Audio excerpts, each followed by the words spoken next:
one country in the Gulf region is a threat to global security: Qatar. The Saudis, the UAE, Israel correctly saying Qatar has been funding terrorist organizations. The diplomatic dispute between Qatar and its neighbours in the Gulf is now playing out on American television. A Saudi Arabian lobby in the US launched an ad campaign, once again accusing Doha of supporting terrorism. The 30-second ads cost $138,000 and were paid for by the Saudi American Public Relations Affairs Committee. Now it seems like Doha is responding after it hired a Washington-based lobbying firm of its own, which was founded by former campaign aides to Donald Trump. Well, joining me now from Washington, D.C. is Ivan Eland, Senior Fellow and Director for the Center on Peace and Liberties, joining us from Washington, D.C. Good to have you with us, Ivan. I mean, that advert is pretty hard-hitting that the Saudis have paid for. Who is it aimed at? Well, it's aimed at not just the general public in America, because there was only a few spots purchased.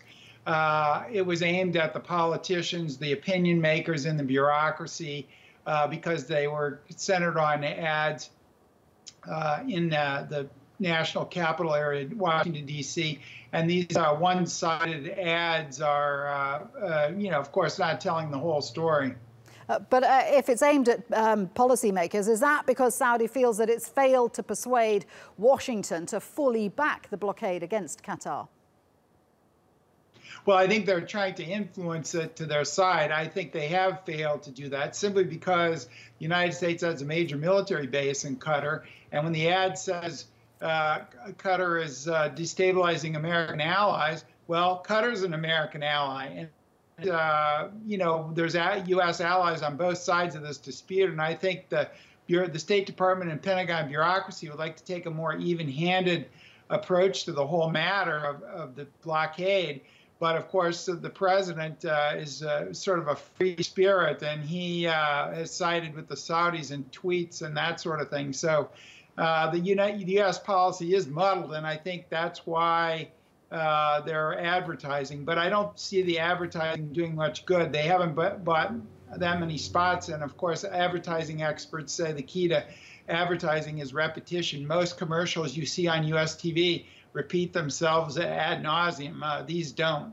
Yeah, I love your description of President Trump as being a free spirit. You're quite right. The messages coming out of the US on this have been totally confusing. We've had the US Secretary of State Rex Tillerson saying he thinks the blockade should be lifted, and a US State Department praising Qatar as being a strong partner in the fight against terrorism. And yet none of this seems to have held any sway with the Saudis and the rest of the partners in the blockade, who are categorically saying that they will not have dialogue with Qatar unless the full list of 13 demands are met. Yes, well, I think, you see sort of a taking of sides of various countries. You have the four countries of the Gulf led by Saudi Arabia imposing the sanctions. Then you have Qatar, and then you have Iran, and Qatar has a better relationship with Iran than those four countries. And then you see Israel in the background sort of taking the position of, not as vocal on the part of the Saudi government. And then, Turkey also has a military presence in there, as well as the United States does in Qatar. So I think those two countries are more even-handed in their approach.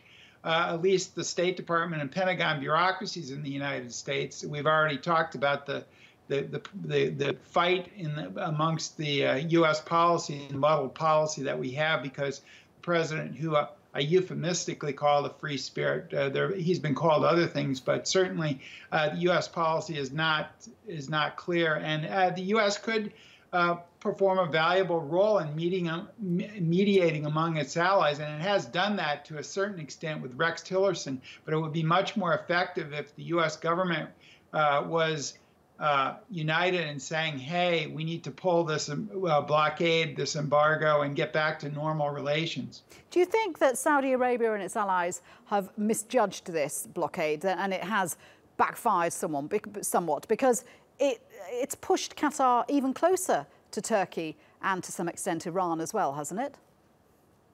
Yes, I think so. And it also makes the government more resolute to, in its own, from its own population, to fight back against these people who are trying to cut off trade. The economic sanctions often have an economic effect for a while, and then it dissipates as ways are found around them.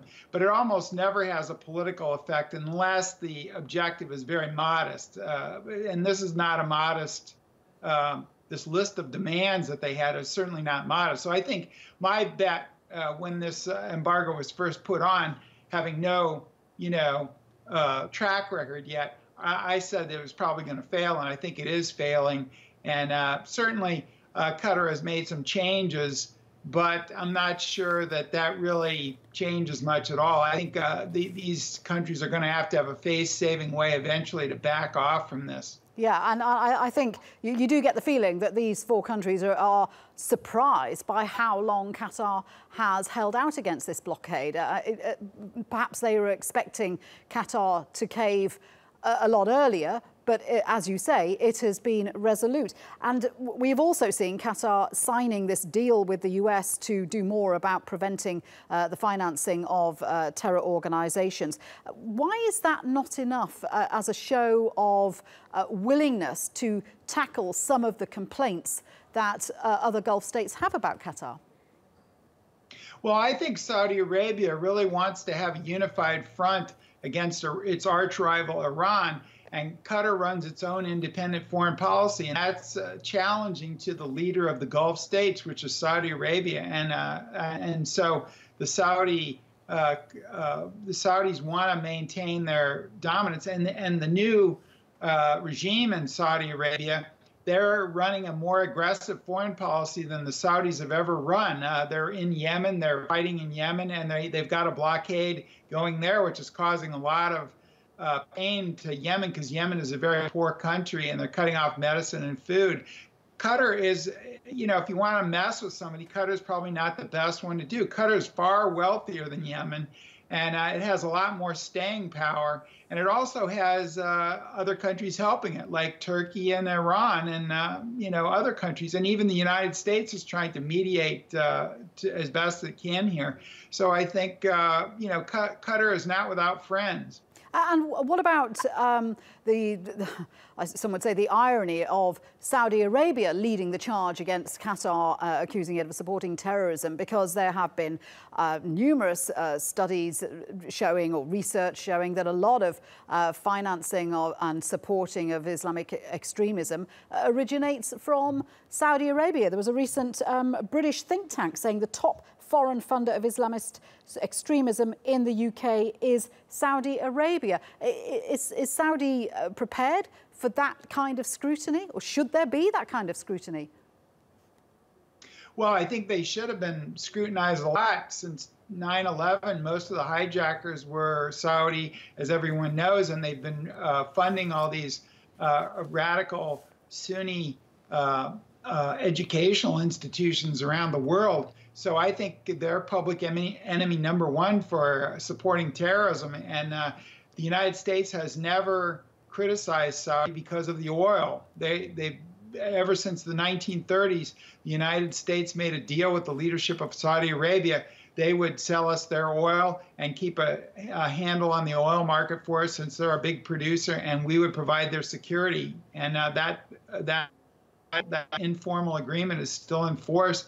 And but it's illogical for the United States to continue that, since the Saudis are the number one enemy as far as supporting terrorism. Okay, so as far as resolutions go, if there is to be dialogue, who can persuade the parties to sit down and have dialogue? Should that push be coming from the US, from other Muslim countries, from Turkey?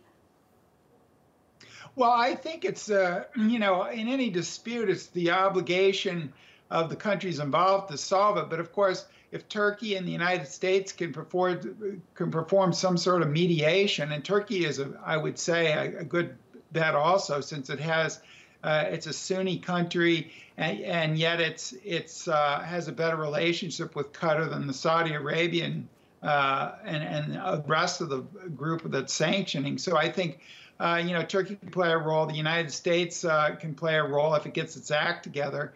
And, I think this is going to be peacefully resolved. And I think there's probably going to be a face-saving way for Saudi Arabia and the rest of them to back off from this. But I think these ads that we've been talking about on TV is sort of a measure of their desperation. The Saudis used to only lobby behind the scenes. They were very, you could never see their fingerprints on anything hardly. You knew they had been there, but they were very stealthy. But these are blatant ads, and so I think that's one mark of that they're getting a little nervous that this isn't going to work. Yeah, and you've got Qatar taking out ads as well, so it's becoming a public relations battle as well as a diplomatic battle. If it's not resolved quickly, and I think everyone's been surprised by how long this has been dragging on, if it's not resolved quickly, where does this lead, Ivan? I mean, could we see the breakup of the GCC? Well, you certainly could if it's not resolved. Anytime an organization, one side of the organization is imposing not only sanctions, but a blockade, a land blockade on the other member of the organization, you have a real problem. And I think hopefully it will be solved so that we can get back to normal. And certainly it's destabilizing the region, and it's not really doing much good. And I think, Qatar is a small country, but it's very resolute in its desire to keep an independent foreign policy, and it really doesn't look like it's going to knuckle under. So I think they will find a face-saving way to take off the blockade and the sanctions, and I don't think it's going to succeed. I think Qatar will end up winning this in the end. Great to get your thoughts there, Ivan. Thank you very much indeed for joining us from Washington, D.C., Ivan Eland.